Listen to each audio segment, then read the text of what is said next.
Good morning, I'm Adam Sexton. When you get tested, when you get vaccinated, when you put on that face mask, chances are you're benefiting from the service of the New Hampshire National Guard. They've been providing exactly the kind of home state help citizen soldiers sign up for in a situation few, if any of them, could have imagined.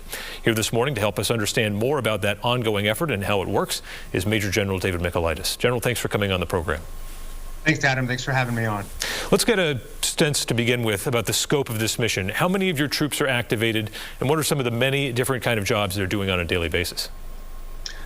Today we have approximately 780 soldiers and airmen activated across the state. 4 major lines of effort, so 4 major things that we're currently doing are primarily vaccination support. So Adam, when you see those 10 fixed vaccination sites located throughout the state, we have just under 400 soldiers and airmen manning those fixed vaccination sites. In addition to that, we also have about 200 soldiers and airmen manning all the miscellaneous call centers supporting the state for either 211 call, scheduling a vaccination appointment. In addition to that, we've been doing both fixed and then mobile COVID testing. And ultimately and finally, for the last year, we've been running the PPE distribution for the state of New Hampshire. Yeah, you mentioned that time frame there. How has the mission evolved from last year into this year? Adam, it's been a unique ride. I would think about a day after the governor declared a state of emergency last March, that next day we offered up our Manchester Armory parking lot to City of Manchester public health officials to do COVID testing in our parking lot. Within a week, we were doing those alternate care facilities throughout the state, those fixed sites for surge capacity for the state of New Hampshire. We immediately rolled into actually running hotels for quarantine first responders.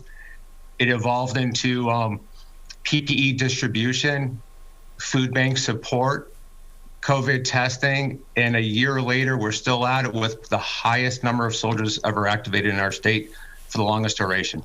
Yeah, unlike most in-state crises, this activation has not been measured in days or weeks, but now in months and a full calendar year. It's almost like a deployment. How are you and your troops managing the extended nature of this service?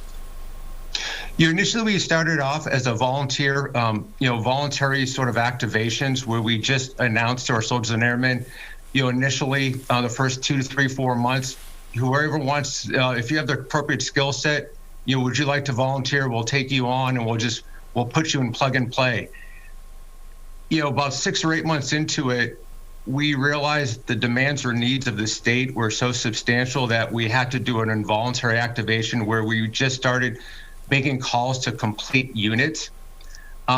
We still have a federal mission, which is to deploy our soldiers and airmen overseas. And we just had to ensure that the needs of the state were met while we could fill our federal obligations with deploying our soldiers overseas. So it's been a balancing act.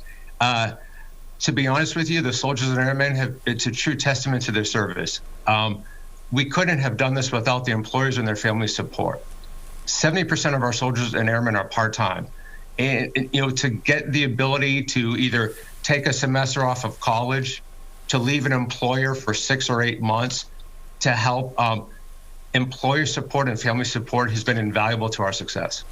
And dealing with the virus itself, personnel-wise, have you had to do more rotation or subbing people in and out when you do have soldiers or airmen who are exposed or become ill? Yes, we've been very fortunate. The number of COVID cases we've had or close contacts for self-quarantine have been very, very little. Fortunately, the Department of Defense within the last 2 months have pushed out vaccinations to our force, and about 70% of our force has been vaccinated to date. And the good news is those people at vaccination sites have been vaccinated. So those people, working with, the public, all of them have been vaccinated, and it hasn't taken from the state allotment. We've been fortunate to get our separate allotment from the Department of Defense, and we've been able to manage it pretty well. I know this is a tough one because it's ongoing, but how much longer do you think this activation is going to last in its current form? We're hoping once it gets to phase 2B and 3A, the need or requirements will subside, but we are prepared to fulfill and support the state in whatever capacity it needs us for until whenever this is done. And what's been the learning curve? You know, I know there are the logistics jobs and doing those things, the kinds of things that the Guard is kind of made to do on the home front. But is it safe to say there have been some skill sets developed here that you never envisioned? Yes. You know, we've almost been a Swiss Army knife where we've been able to plug and play and help the state and our communities wherever there's a need. The logistical medical expertise, you know, that's right up our alley. We have select units with that expertise. You know, just call center support or these mass COVID or vaccination sites. I don't think any of us ever imagined we would be doing 7,000 vaccinations a day at these fixed sites throughout the state. I don't think anyone ever imagined we would have over 200 soldiers and airmen manning call centers.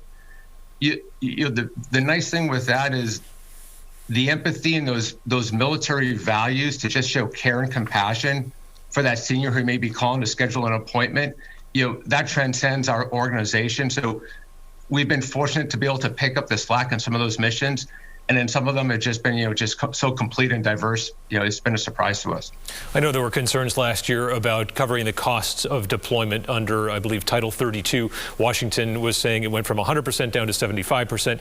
Is there any sense that the Biden administration might go back to picking up more of or the complete tab? Yeah, so when the current administration took over, it's 100% federally reimbursed through September 30th. So we feel very fortunate that the resources have been provided to the states, so each state can respond to the COVID in their own specific manner. So the good news is it's 100% federally reimbursed, and it doesn't put a strain or a burden on the state of New Hampshire. There does seem to be an almost unprecedented amount of partnership going on right now between the Guard and volunteers. Explain how that's become kind of a force multiplier for you, if you will. It's invaluable. We can't do this alone. And so I'll give you a quick example. Right here in Concord at the Steeplegate Mall, I was fortunate enough to go see our soldiers and airmen over there this past week. So I was asking our officer in charge and the sergeant in charge, and said, how many soldiers do we have here? And he said, you know, we're running shifts, about 22 soldiers there, you know, 12-hour days, 6 days a week. And he goes, we couldn't succeed with the amount of vaccinations we're doing without support of the first responders. Without those local fire departments and volunteers augmenting our medical staff, we couldn't have the throughput which we are currently achieving. And it's a true testament to the citizens of the state. You know, we're carrying the burden, and we are being helped immensely with our partners. Even while you've got this major home front battle going on against an invisible enemy, you do still have the missions that you talked about earlier, the traditional missions that the Guard has overseas and the deployments. Describe what's going on right now with Operation Spartan Shield. Yes. So, you know, this about 3 months ago, we had one of our units come back from their deployment, their 9-month deployment. In December, we had a second unit come back from their deployment. And then, you know, we are now, you know, sending out the next set of units. And so we just sent our Mountain Infantry Company, 115 soldiers, to the Middle East. They arrived in the Middle East this past week, and they will begin their 9-month deployment supporting Spartan Shield. They'll be doing a security force mission in some of our allied countries, while we're also getting ready to activate over 10% of our Air National Guard. Their deployment cycle is slightly different. They'll be going for 6 months to the Middle East as well.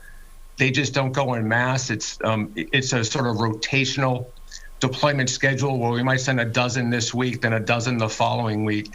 But when all said and done over this course of this year, you know, we'll have over 300 soldiers and airmen deployed throughout the Middle East and on the southwest border. You have to be ready for anything. The military has plans for everything, and you sign up to make a difference. But did you ever think there could be a situation like this that is so massive, so involved, so prolonged, and having such a direct impact on friends and neighbors right here in the Granite State? No. You know, 2020, some is referred to as the year of the Guard. Adam, it's truly been an amazing year. I don't think any of us could ever imagine, you know, this once-a-century pandemic, the resources required for us to support the citizens, both at home and abroad. And then when you combine those civil disturbances, it has been a challenge, but our soldiers and airmen have risen to the occasion again and again to answer our nation's call. This is going to be something that your troops are talking to their grandkids about in 50 years, isn't it? Oh, it's true. You know, I go about and I was talking to some soldiers and airmen yesterday, and there are some younger soldiers. I'm like, well, what do you do? And one soldier was, hey, I'm a student at UNH. The other one was, I work in a family construction business.